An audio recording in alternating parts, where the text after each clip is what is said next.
Guys, I have a crush on a record label, Org Music. I was on their site and I went on a bit of a shopping spree. Might have gone a little overboard.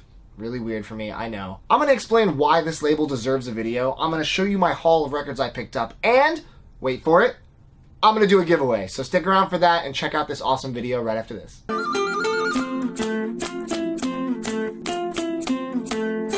If you've watched this channel for a long time, you know I've referenced Org a few times because I have picked up a few of their records in the past. I decided to flesh out my collection because this is a true audiophiles label. This is a label that does a lot of reissues ranging from jazz to soul to alt-rock to grunge. And they have a strong penchant for quality over cash grab reissues, which are happening all over the place. They use analog tape sources whenever possible, and they work with Bernie Grundman all the time, who is legendary when it comes to mastering. In fact, a lot of their releases are considered to be seminal within the pressings of that album, especially their Nirvana pressings. I have their Nevermind, and it sounds unbelievable. The reason they're seminal is because they press their records at Pallas Group in Germany, which is well respected and considered to be one of the best pressing plants in the world. So they really know what they're doing, they really love music, they're not in it for the money, they're in it for the tunes, and it really reflects on every piece I own. So I dove into their catalog and I grabbed a bunch of stuff. Let me show you what I got. Ben Folds 5, Whatever and Ever, Amen. This is an incredible alt-rock album featuring a lot of piano. If you know Ben Folds, you know piano is his weapon of choice. And this is, I think, the second Ben Folds album, and this is home to a ton of their biggest singles. Brick, Kate, Battle of Who Can Care Less. Those are all huge songs that I guarantee you know at least one of. And when I saw that Org did a pressing of it, I knew I had to pick it up. There were some colored pressings in the past. This is just the black one. I think I missed out because they sold out, but that is quite okay. I'm getting these Org records not just because of the style of the visual of the record and all that stuff. These are actually to be listened to in the highest possible fidelity that I can get out of my system. So really excited to own this. Spin gave it a 9 out of 10. Pretty good. I know this is not the album that did Rock in the Suburbs, although Org did press that too.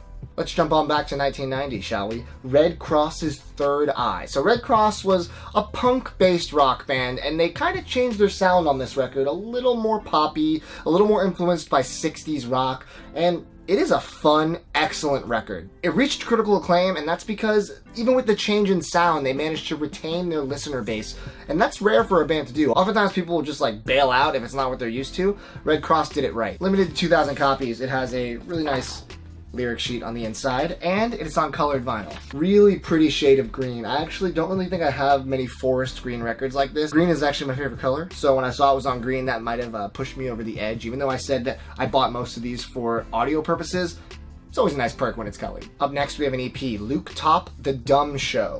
So Luke Top is the lead singer of the band Fool's Gold. I don't know if you're familiar with them, but they're an excellent, almost like world music, psychedelic band. And this album in particular features a lot of sounds that I'm accustomed to from being a fan of the label Captured Tracks. It has a very psychedelic, dream poppy kind of soundscape. Definitely for fans of like Real Estate or Wild Nothing. I can't recommend this EP enough. Every song is terrific. I kind of just listened to it on a whim and I couldn't stop listening till it was over, so then naturally I had to buy it. You might want to be quick though. This is a limited pressing of 500 copies. I don't know how fast this is going to go, but I wouldn't sleep on it. This one kind of just won me over by the cover. Insects vs. Robots, They'll Kill Ya. All one word is the name of the album. Really interesting art. I like this art style, very whimsical and sci-fi-ish. This floating city and this creature. It's almost like Rick and Morty-esque. So I listened to it on a whim, and I was really blown away by what I heard. Has a little bit of the 70s folk rock feel to it, but it also has some elements of King Gizzard's lighter stuff at times. So being a huge King Gizzard fan, I draw a parallel there, and it's a good parallel because it's unique enough where I'm not just going to want to listen to King Gizzard, but it has the elements that draw me into that kind of music. My favorite track on the album is Matilda's Gallivant. It's incredibly warm and welcoming and has some excellent instrumentation. Really unique stuff you don't usually hear. Now, we're going to talk about Mr. Mike Watt, exceptionally talented member of the Minutemen.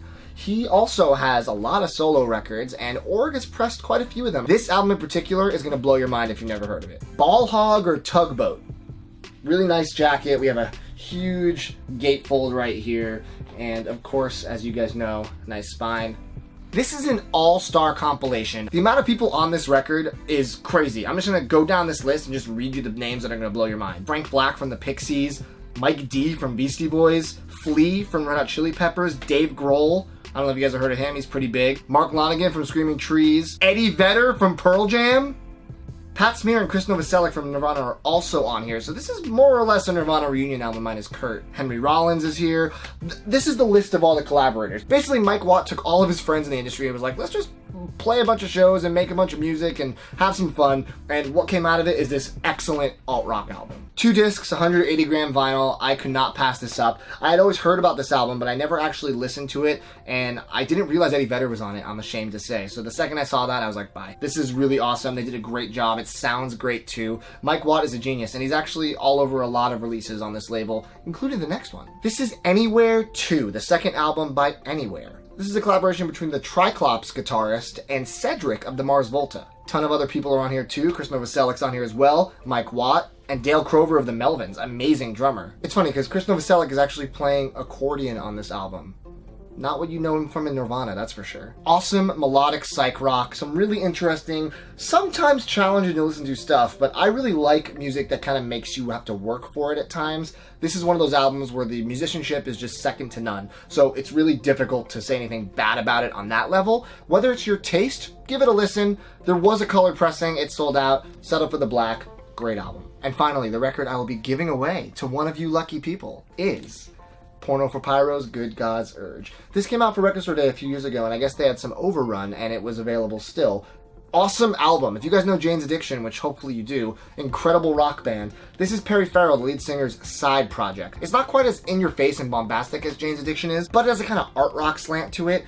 Flea is on this, and Dave Navarro's on this. I think that's the same track that they're on. So it's almost like a little Jane's Addiction reunion, a little Chili Peppers action happening. This album is just excellent, and it's pressed by Org, so the sound quality matches. I'm gonna give this away to one of you. Any of you who watches this and appreciates my channel. So the giveaway instructions will be in the description of the video, so check that out after the video is over. It's super easy to enter and anyone can. So good luck, someone's gonna win Good God's Urge by Porno for Pyros. I think Mike Watt is on that album too. Seriously, that dude is everywhere. So, like I said, went a little overboard at Org, but you know, the sound quality speaks for itself. The first album you get that they pressed, you will understand exactly what I'm saying. The sound quality is just wonderful, and I have yet to be disappointed.